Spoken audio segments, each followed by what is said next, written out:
ne nous leurrons pas. Ce cycle est un peu différent de ce que la plupart espéraient, ou du moins un peu différent des cycles précédents. Et c'est pourquoi il y a une certaine incertitude. Je le ressens aussi souvent dans les commentaires, ce qui est en fait compréhensible.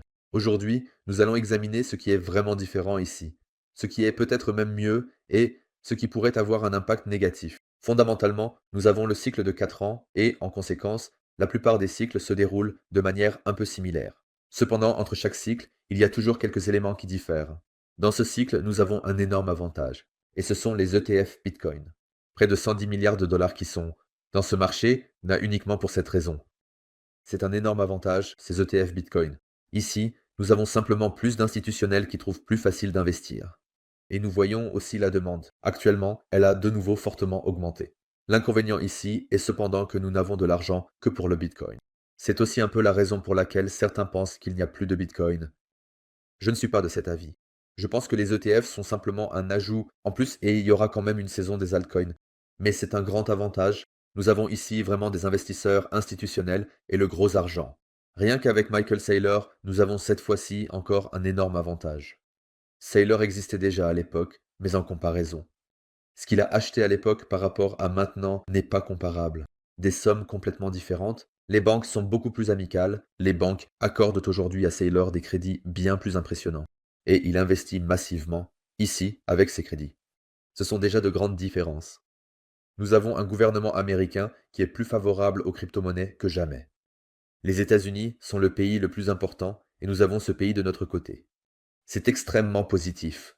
Il suffit d'imaginer, lors du dernier cycle, nous avions encore la SEC qui luttait contre le marché des crypto-monnaies.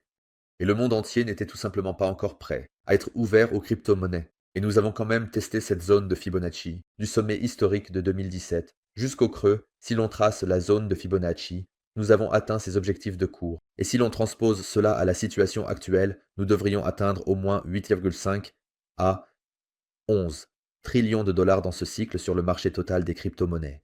Parce que dans ce cycle, nous avons également atteint cette zone de Fibonacci, mais à l'époque, nous n'avions pas encore de clarté réglementaire et c'était essentiellement une lutte contre le marché des crypto-monnaies. Maintenant, nous avons une clarté réglementaire. Tout le monde est de plus en plus favorable aux crypto-monnaies et par conséquent, on peut déjà imaginer que cela pourrait être des objectifs de cours minimum. Et ce serait vraiment positif. Si tout se passe bien, nous pourrions même dépasser largement ces objectifs. Ce qui est également assez discutable, c'est ce point. Le premier trimestre crypto a été extrêmement mauvais. Pour Ethereum, c'était même presque le pire premier trimestre que nous ayons jamais vu. C'est déjà impressionnant, bien qu'Ethereum soit maintenant si grand. En fait, c'est assez atypique et cela ne devrait normalement pas être le cas. L'année suivant le halving est généralement extrêmement positive au premier trimestre. Actuellement, cela a bien commencé, mais attendons de voir la fin de ce deuxième trimestre. Cela signifie qu'en termes de temps et de données, si l'on compare le tout avec le passé, nous évoluons depuis le début de l'année en fait un peu différemment de ce que nous avions imaginé. Et en fait, un peu différemment de ce qui serait habituel. Néanmoins, il y a bien sûr des données temporelles. En termes de temps et de données, il a toujours fallu 17 à 18 mois après le halving pour que nous voyions notre record historique. En 2017-2021, c'était pareil.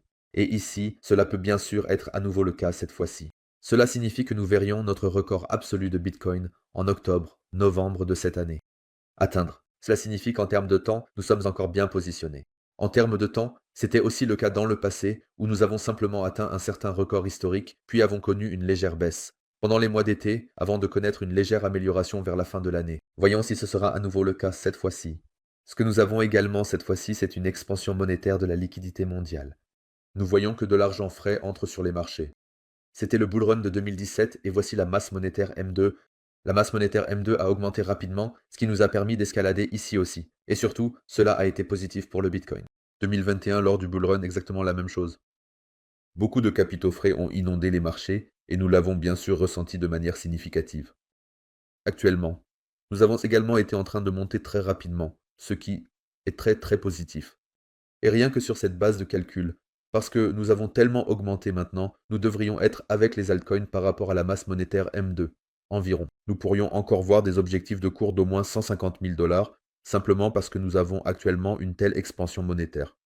Ce sont des faits extrêmement passionnants et importants qu'il faut prendre en compte ici. Bien sûr, nous avons ici quelques éléments qui fonctionnent un peu différemment, mais dans l'ensemble, cela semble encore assez identique par rapport au passé. Cela dépend bien sûr maintenant de l'endroit où nous fixons le sommet du bull run. Mais je me fie simplement à ce cycle de 4 ans.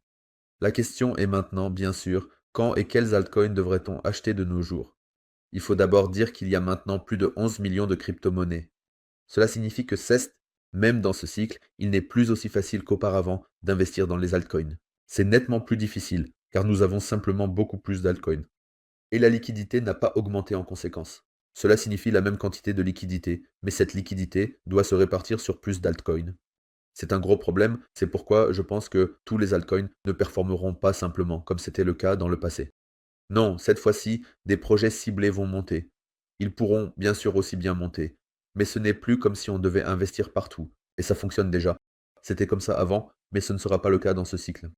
Ce qui est important ici, c'est le narratif et un facteur de différenciation. C'est ce à quoi il faut faire attention avec un altcoin. Et concernant le narratif, je vous dis que c'est très intéressant ici. Ces narratifs ici sont extrêmement importants. Le narratif RWA, le narratif AIDIP est très important. Et si l'on a en plus des liens avec le gouvernement américain ou avec Coinbase, cela rend un projet nettement plus attractif, nettement meilleur. Ce sont aujourd'hui les choses auxquelles on fait attention. Dans le passé, on ne faisait pas autant attention à ce genre de choses. De nos jours, il est important qu'un projet vienne de préférence des États-Unis.